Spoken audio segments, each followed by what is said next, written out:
Hello and welcome to today's Trainer Education webcast, Becoming a Champion of Change, hosted by HRDQ and presented by Melissa Caldwell.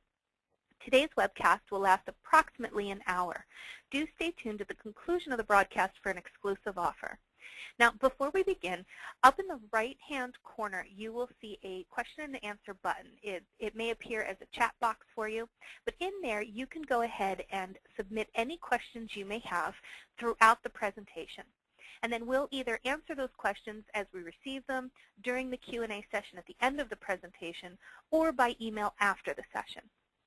My name is Sarah Montgomery, and I will moderate today's webcast.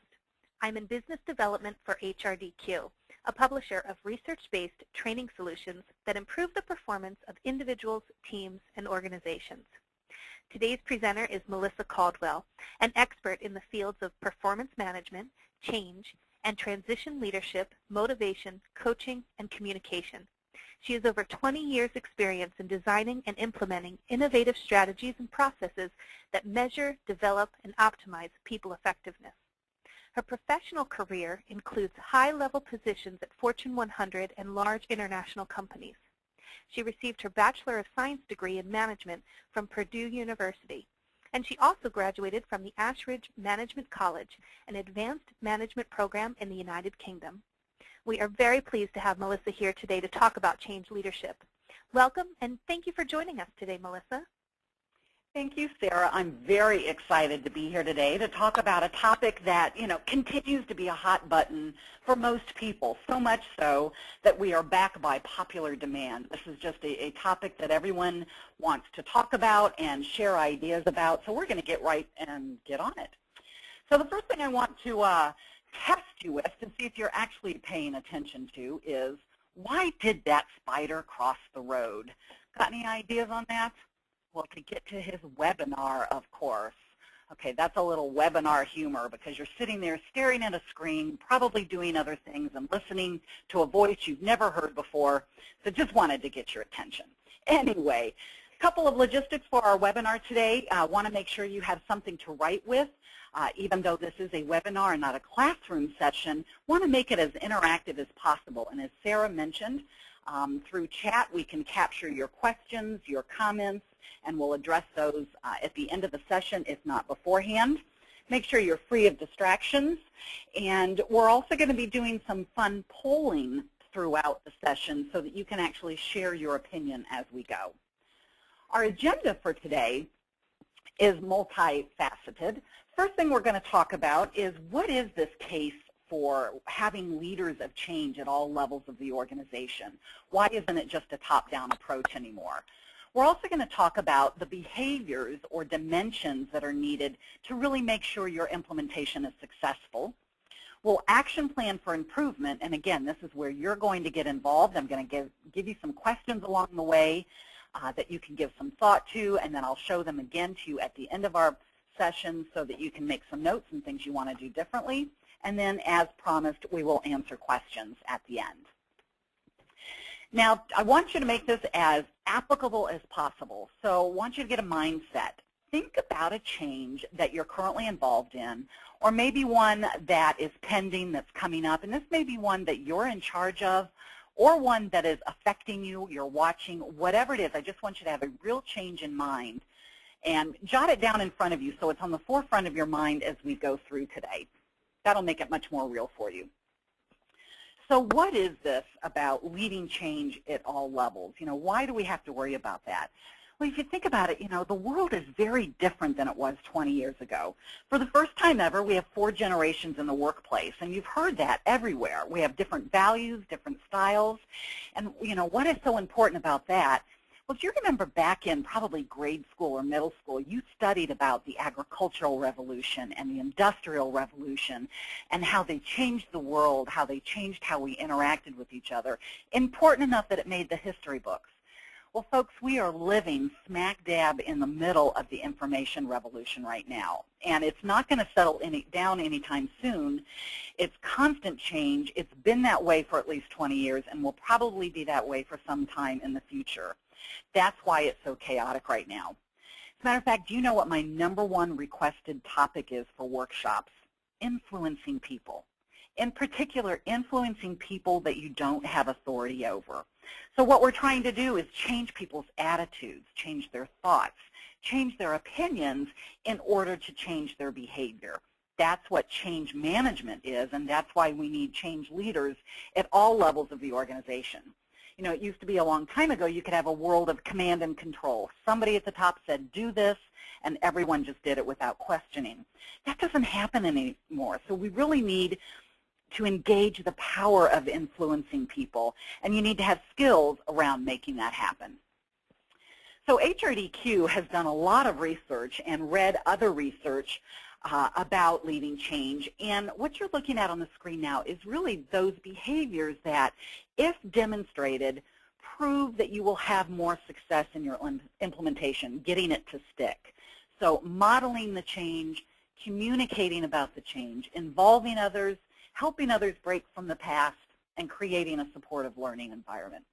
Now you look at those, none of them are that hard to understand. They're probably not even that surprising. We've heard this stuff for many, many years, but it still doesn't happen.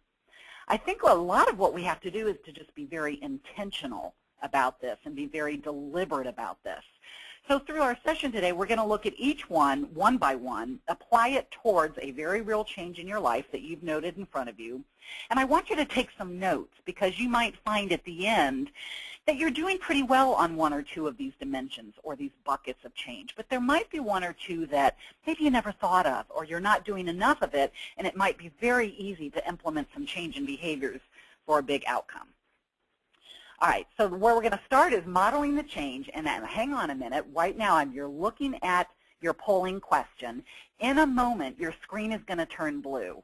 When it does, you're going to be able to vote which one of these answers is most reflective of you. So when you're talking about modeling the change, here's the question. Before I do something related to a change, I pause, and I think about how my actions might help others make the change. So let's go ahead and launch that poll. You'll see a blue screen here in a moment. See if she goes in and out. There you go. And you can go ahead and start voting. I see people are already starting to vote right away. And we're almost completed there, so I think we can take a look at our results. So do I stop and think before doing something with the change? Well, 27% of you say always. I always stop and think, and that's phenomenal. Even 68% of you saying sometimes, very good. Doesn't really surprise me. You care enough about this topic that you're giving us an hour of your time. But how many other people in the organization are doing that? Let's go ahead and take a look at modeling the change and kind of break it down into more detail. So when you're talking about modeling the change, the first thing we always hear about is walk the talk. You have to walk the talk, senior leaders on down. And that's absolutely the most critical point that's always cited. But it doesn't always happen, does it? So the other thing I want you to think about in modeling the change is opinion leaders, finding your opinion leaders. Now, what do I mean by that? Let me share a story. Early in my career, I was in a staff meeting, wasn't running the meeting. I think it was a meeting on an employee assistant program. We had a representative there from our EAP, and he was just telling us about the program, the benefits, and how it worked. And I was just sitting in the meeting listening to this, you know, telling us what we had to do and the confidentiality and all. When the meeting was over and we were all leaving the meeting room, the leader of the meeting pulled me aside and said, "Are you aware that people look to you to see your reaction before they decide how they're going to react?" I wasn't aware of that. As I said, I was very young and early in my career, but because I tend to be a very outspoken person, whether it's positive or negative on a topic, people do tend to look at me.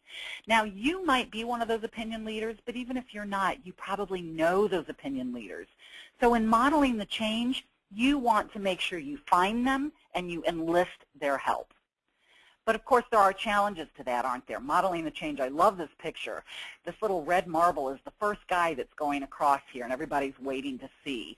As a matter of fact, I was reading the University magazine from my son's college this week, and they were talking about an upcoming change, and there was an anonymous quote that said, "Change is good, you go first." Someone has to go first. It's hard to go first. Everybody's watching you. And you know what? You might mess up. You might not know how to do it. It might be uncomfortable. But before you take that first step, I don't think anybody else is going to. So as soon as somebody goes out there and sees it's okay, everyone else will. So the first thing you need to do is recognize it is hard to be first. Second, acknowledge that you don't have all the answers and give yourself a break. Specific things you can do, some tangible approaches, as seen on the screen now, is plan for it. I bet every one of you has some sort of planning system, whether you do it at the end of a day for the following day or the morning when you first come in with your coffee. Think about, besides all those millions of things you have to do on your list, think about the change that's at hand and what opportunities can you take that day to demonstrate it. Plan for it. And then think before you act. Sounds so easy, but it's so hard. You might have to enlist a good friend or a peer to say, you know, give me some feedback. Am I being consistent with what we're asking other people to do?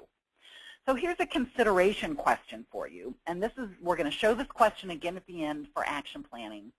But as you're talking about modeling the change, going out there and demonstrating what it is you want people to do, have you recently done something that was inconsistent with the change? And what can you do in the future to avoid that? Okay. So the next bucket of behaviors is communicating about the change. So we're going to launch a poll on this one as well. This is one we hear a lot about. Communicate, communicate, communicate.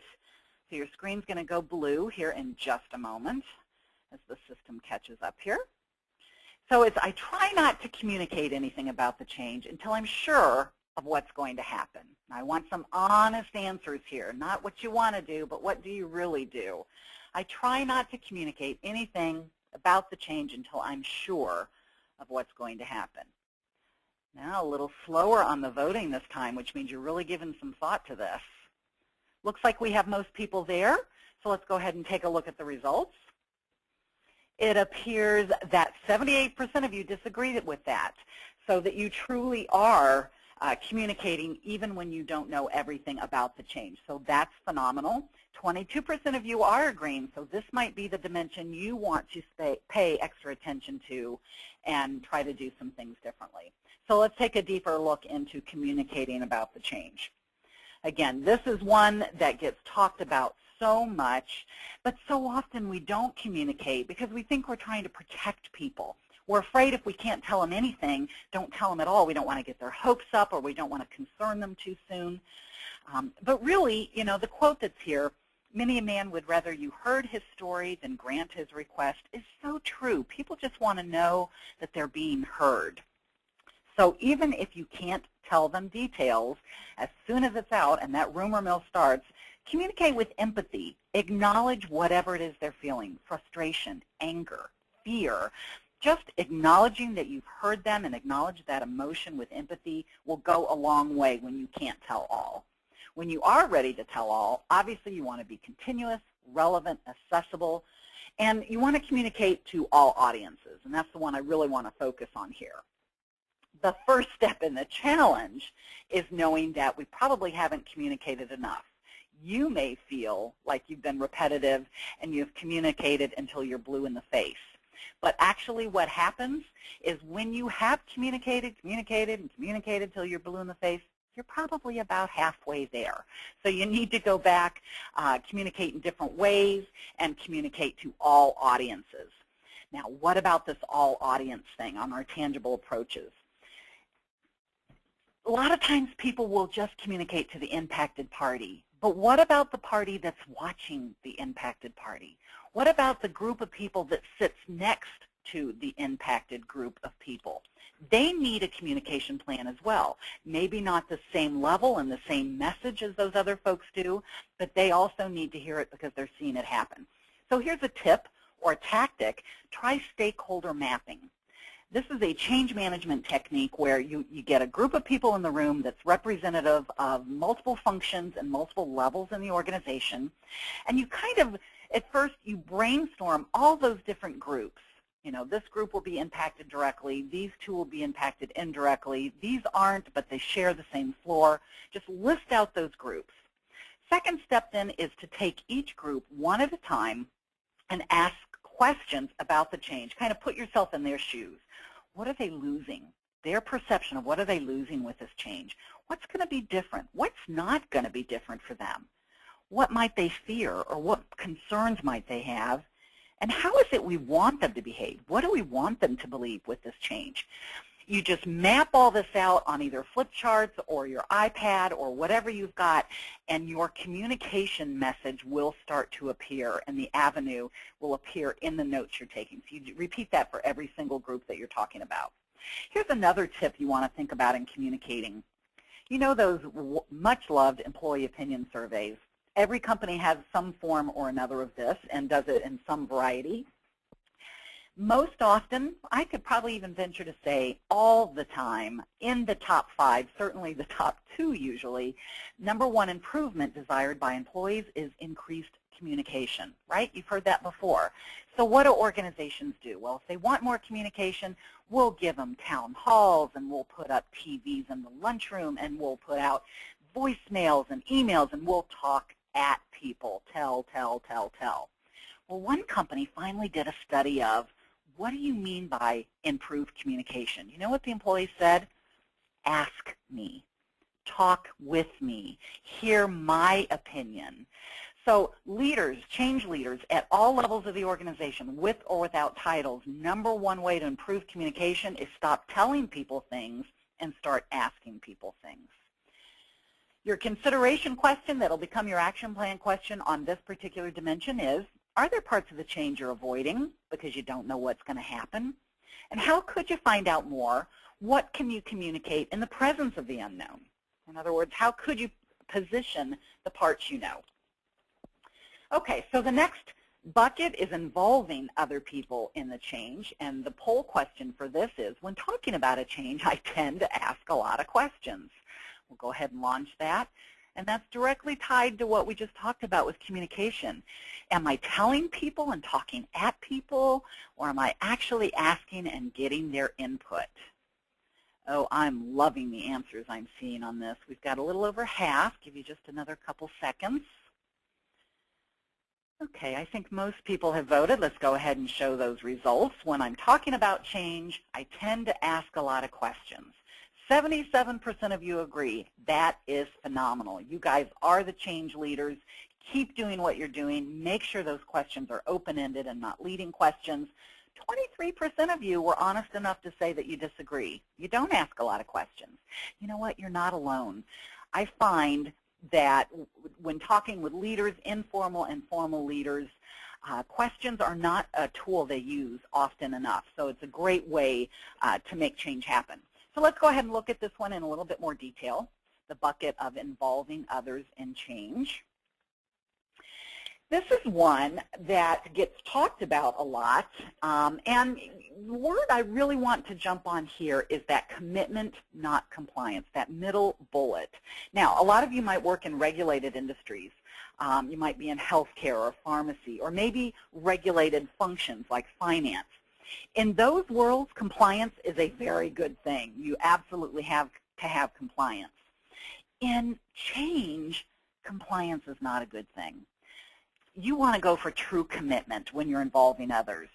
So in change world, and when you're trying to really get people to buy into something, you could absolutely have non-compliance. I'm just not going to do it. I remember when electronic scheduling came out, I liked my day timer, I liked carrying that book around, and I just wasn't going to do it. You might get grudging compliance. Oh, fine, I'll do it, but I'm going to do the bare minimum that I have to because I don't like it. And you kind of tell everyone about it. Now, maybe you'll get formal compliance. Fine, I'll do it because it's part of my job, but I don't like it. What you're going for is commitment. When you've only got compliance, they'll only do what they have to do. So if something goes wrong, and something always goes wrong, they're not going to go the extra mile. Commitment says that person can honestly say, I truly believe in this. I understand what's behind it. I'm going to do everything I can to make it happen. That's when you've got change capacity. And isn't that what we're talking about? What can we do to influence a change in behavior, change capacity? So, of course, there are challenges in this. Number one is, time. There's too much time. It's funny because every workshop I do, no matter what the topic is, people always buy in. This is great ideas, love it. And at the end I say, okay, I'm glad you like this. What's going to get in the way of you doing it? Time. We just don't have time for this. Would love to try it, but I can't. Well, you're never going to have more time than you do now. What I challenge you with is that we never have time to do things right up front, but we always have time to go back on the back end and fix it.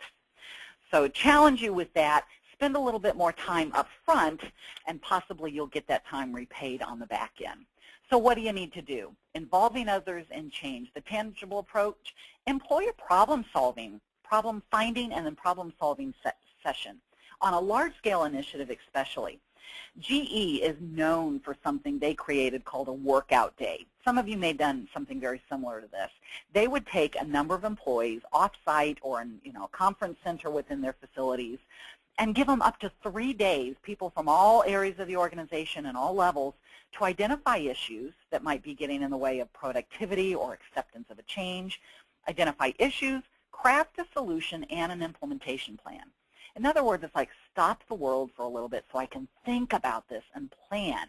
Great way to get people involved by asking them. As a matter of fact, on smaller scales, the following bullets just talk about that. Consider other ideas. Ask them. Use a suggestion box. If you do that, though, and I strongly suggest you do, make sure that you're following up on those ideas, even if you can't use them. People want to know they're being heard, even if you can't follow through.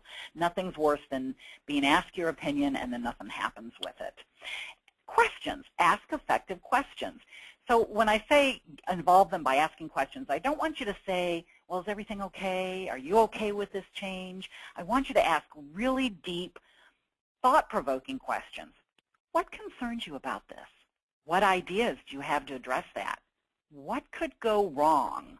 Now, a lot of people might be afraid of asking that question because they're going to tell you what might go wrong, but wouldn't you want to know about it up front from the people that are closest to it because they're going to have the solutions? So here's a tip that you can use to combine modeling the change, communicating the change, and involving the others. Tap into your Gen Y generation. Gen Ys, those are the 20-something-year-olds. Their entire life has been in the information revolution. It doesn't faze them, and they love to collaborate. So utilize them. Your consideration question then is, consider a challenge that you've got with your change. Who all is affected? Are they all involved? And if not, what can you do? Again, not difficult questions, but many times we just miss the opportunity to act on these. All right, so this next slide is going to be a surprising slide to you. You have been sitting for about 20, 25 minutes now listening in a one-way communication. So I want you to pump the air, pretend you're hitting a wall in front of you, not an enemy. You're hitting a wall in front of you or something. Do you know when you call a customer service help desk and you get put on hold, it only takes 20 seconds before people go, so you've been here 20 minutes. So stretch, stretch, stretch before we go to our next one. I can see you out there. Okay, here we go. Our next dimension, our next bucket of bullets is helping others break from the past, one that is often overmissed or overlooked. So here's our audience poll. We're going to go ahead and launch that. I play devil's advocate with the present way of doing things. I play devil's advocate with the present way of doing things. Is it always that you do this? All the way down to never. So I guess what I'm talking about here is, do I ask them if there are things that could be done differently? We've got most people voted here. All right, the voting has slowed down, so let's go ahead and take a look at these results. Do I play devil's advocate? The great majority of you did 64%. I lost my, there we go. 64% of you said, usually I play devil's advocate. That's a lot of people, and that's a lot of missed opportunity. Usually is good, always is even better. 24% rarely. So again, what we're talking about here is, do you help them see the present way in a different light? Do you help them see a different way may not be all bad? You're kind of setting things up by pushing back on the status quo, kind of playing that what-if thing. Okay, so let's look at this one a little deeper then, helping others break from the past. You know, there's an excellent book by the change expert on William Bridges. And he really talks about you have to let go of the old before something new can take on a life of its own. And I love this quote, so I just want to stop long enough to read it. It's not so much we're afraid of the change or so in love with the old ways. It's that place in between we fear. It's like being in between trapezes. It's Linus with a security blanket in the dryer. There's nothing to hold on to.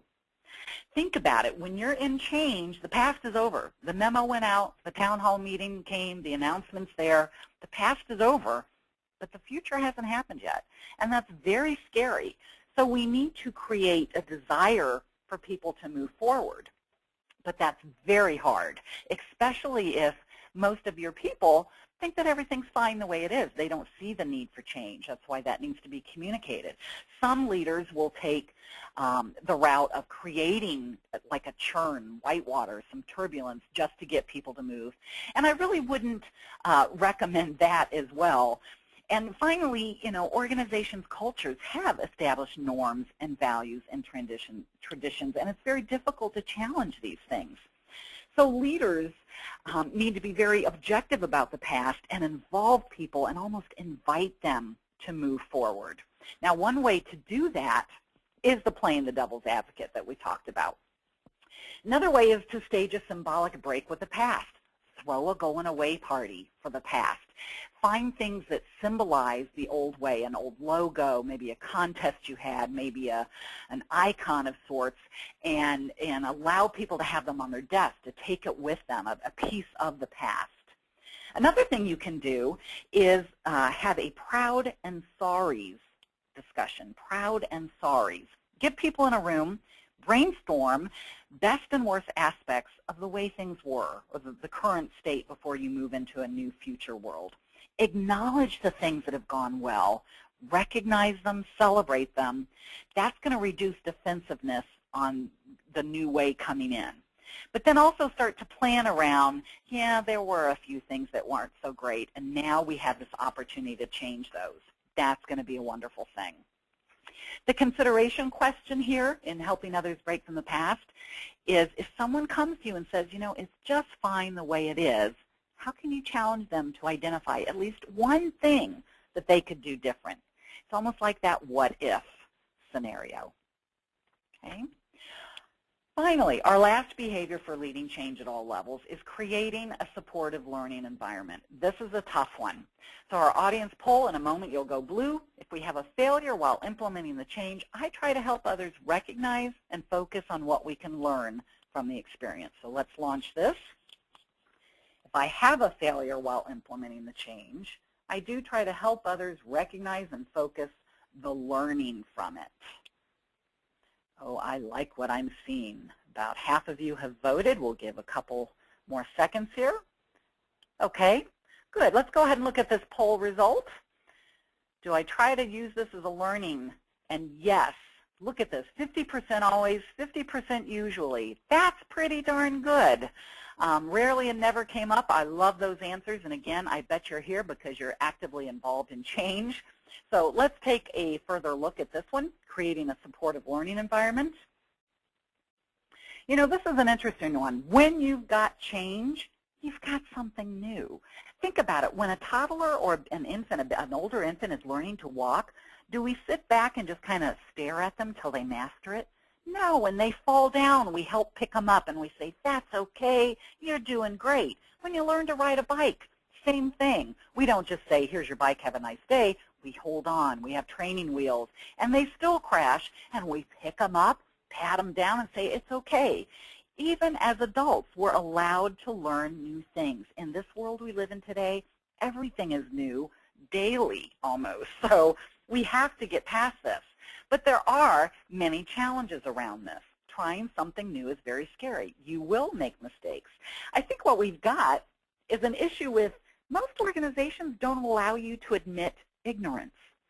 It's almost like our competitive nature has made it so we have to look good in the eyes of everyone, and that's just not human. We are human. We do make mistakes, and there is a learning curve to anything new. So you and your organization need to communicate it, that it's okay, and back up with actions how you're going to show that it's okay to learn. Some of those tangible approaches create a contest for identifying problems and best ideas to address. In other words, go out there and say, wow, what about this isn't working, and what ideas do you have? Again, the people that are closest to the change are the ones that are going to have the best ideas for implementing this. And pretending like those problems aren't occurring is not going to get you anywhere. Admit what you don't know. This is a #1 way to increase trust among your peer group, those that work for you and those you work for. Even those you work for, just being totally honest and vulnerable. You know, you might also have to create some interim policies to support the learning curve. You might have to adjust performance standards. That's okay as well, as long as you set, a time frame and make it okay for people. Maybe you want to do a mid-project or even a post-project review and make it cultural to do that. After you've gotten into the change, what's going well? Ask people, what didn't go well? What could we do different? And then recognize and reward people for their ideas that they come up with. All right, so your consideration on creating a supportive learning environment. When a problem comes up during the change, how can I position it as an opportunity to learn and grow? And again, all these questions, you want to think about it not just from you being the person in charge of the change, but someone who's impacted from it. Anyone in the organization can do these things. So we've covered 5 buckets of behaviors, or 5 dimensions: modeling the change, communicating it, involving others and helping them break from the past, and then creating a supportive learning environment. Again, none of these are difficult, but we have to be deliberate and remember to do them and possibly even plan for those. So your consideration questions that we came up with: the modeling the changes, have you done something recently that's inconsistent, and what could you do to avoid that in the future? On communicating the change, are there parts of the change you're avoiding because you don't know what's going to happen? How do you find out more, and what do you communicate even if you don't know it all? Involving the others, considering a challenge you have, who is it affecting? Are they involved? And if not, how do we get them involved? And I want to add to that one, those change opinion leaders, even if someone who hates the change, involve them, get them to be your ally, and it'll be a piece of cake after that. The next one we talked about was helping others break from the past. If someone says it's fine the way it is, how do you challenge them? Just one thing they could do different. And then finally, creating a supportive learning environment. When a problem does come up, how do I position it as an opportunity to learn and grow? Wow, we covered a lot of stuff in about 30 minutes, but we want to leave time for questions and answers. I know we've captured several, so I'm going to turn it back to Sarah, who has been capturing those questions, and we'll find out what they are. Great. Thanks so much, Melissa. Our first question that has come in is from Danielle. And Danielle asks about individuals that are reluctant to change, maybe because of their own opinion. And she kind of paraphrases a little here. I'm going to paraphrase for her. She talks about, what if they're giving you feedback of, well, I need to tell them this is where the company is going. And you don't want to be that harsh when you're giving them that feedback. But, if they're very reluctant, how can you help them transition to that? That sounds a little more pleasant. I think you can almost count on people being reluctant, because even change that we do to ourselves because we want to, change is uncomfortable.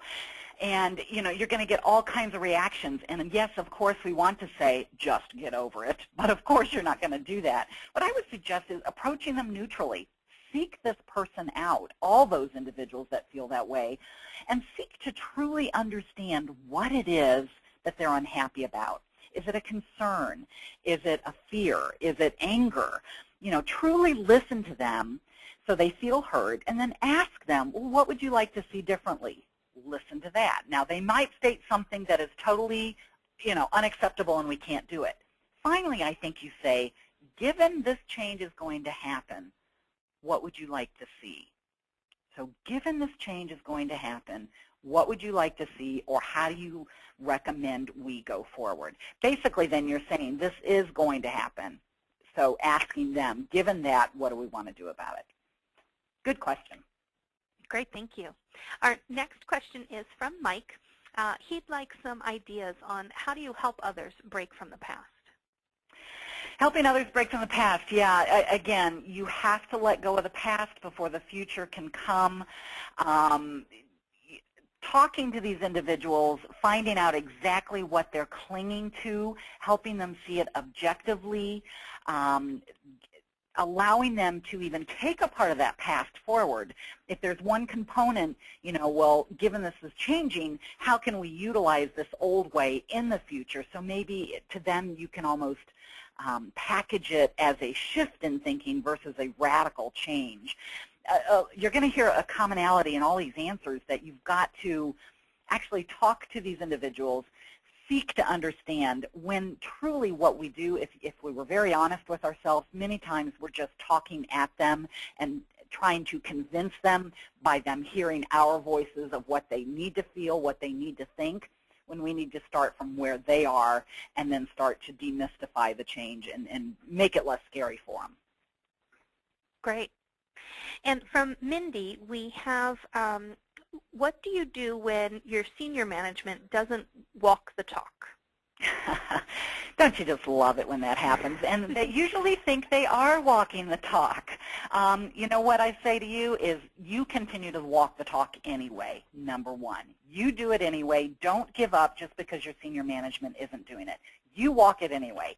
Second thing you need to do, you need to give that person some feedback. Now, most people are going, oh, no way am I going to do that. There's a very easy way to coach people above you or, that are in a different part of the organization if you feel like it's not your place. When something happens, let's say you're in a team meeting and you've got a behavior or a change that's been announced and certain behaviors need to follow that change, and you see a senior leader do something totally inconsistent with that. As soon as possible after that, go to that individual and say something like, when we were in our meeting and this was said, yada, yada, yada, it sent a very confusing message. Can we talk about that? Okay, so you're not saying you messed up. You've got to do something different. That is an attack mode. You want to remind them of what was said. When this was said, not you said, but when this was said, here was the impact. It sent a mixed message. It made people confused. It made me confused. And then with the closing statement of, can we talk about that, it's an invitation to invite them into that conversation. And you know what? You really don't even have to say anything, but remain quiet after that and let them tell you where they're coming from. Great, thank you.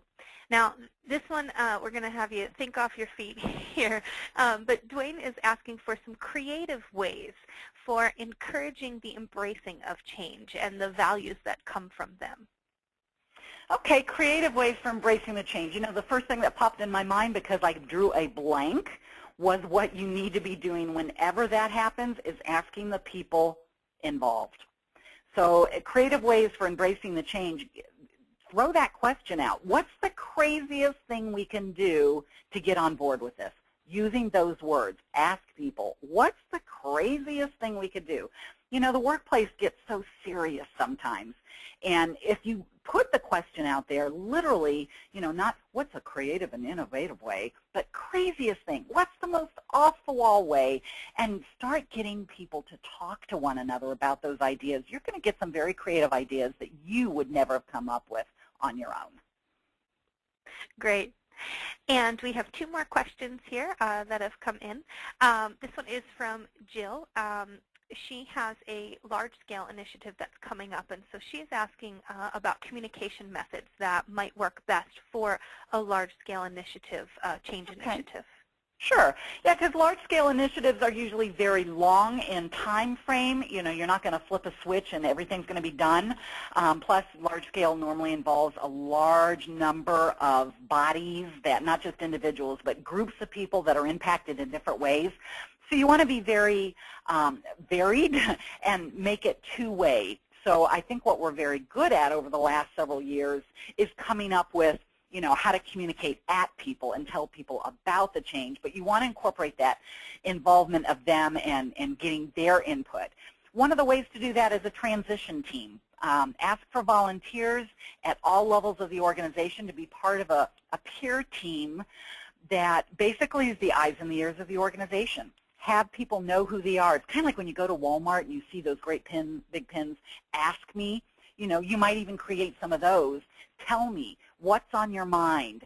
Ask me. That anyone in the organization that doesn't maybe have access to senior leadership or someone that's involved directly in implementing the change can find this person, be heard by them, and then the transition team can meet from time to time to bring those forth to the team in charge and the leadership team and make some decisions. Focus groups are another great way, asking people's opinion in mixed groups of what's going well, what's not going well. I think the important thing to do through a large scale is to continue that two-way communication in as many ways as possible throughout the change effort. It's almost like you have two project plans. You can have a Gantt chart of the actual tangible changes. We're going to train on the software here. We're going to have a pilot of the software on this date. We're going to flip the switch on that date. But running parallel to that is a transition change plan, which is probably no more than 2 to 3 weeks out. For the next 2 to 3 weeks, we're going to do these things, and based on what we hear in those 2 to 3 weeks, we'll plan what we need to do in the following 2 to 3 weeks. Another idea that comes to mind that gets access to the leaders is, have a breakfast with the leaders. Again, you want people involved in making the decisions of the change to have access and vice versa to the people impacted by the change. So a lot of variety. Get as creative as you can to get two-way communication would be my suggestion. Great. And our last question for today is from Lisa. What do you say when there is a part of the change that can't be communicated yet? So she goes on to say that you know what the change is, but they don't. But they've asked you, they've point blank asked you about it. How do you kind of handle those situations? And it always happens, doesn't it? Rumors get out somehow. Nobody's supposed to talk about it, and you try not to make eye contact, but shoot, they corner you in the hallway, and they point blank asked you about it. First thing is you need to acknowledge that you've heard them. Empathize whatever emotion you see. Are they frustrated because of it? Are they scared? Are they angry? Acknowledge that I'm hearing you, and I see that this is making you angry. Provide what you do know, of course, but if there's absolutely nothing you can share, tell them that. Tell them, I'm not at liberty to say, that's okay, but I want to hear what your concerns are so we can incorporate that. And then what I would suggest also is go back to the planning team and try to re-strategize to be able to come back with information sooner than possibly you had planned, because once that rumor mill is out there, it tends to be very accurate, and the longer you go without acknowledging it, the more damage you're going to have. So acknowledge them, empathize the emotion they have, and then re-strategize to start to communicate. Great. Thank you so much, Melissa. If we did not get to answer your question, you will receive an emailed response directly. And feel free, continue to send in those questions or any feedback that you have on the webcast today. We would certainly love to hear from you.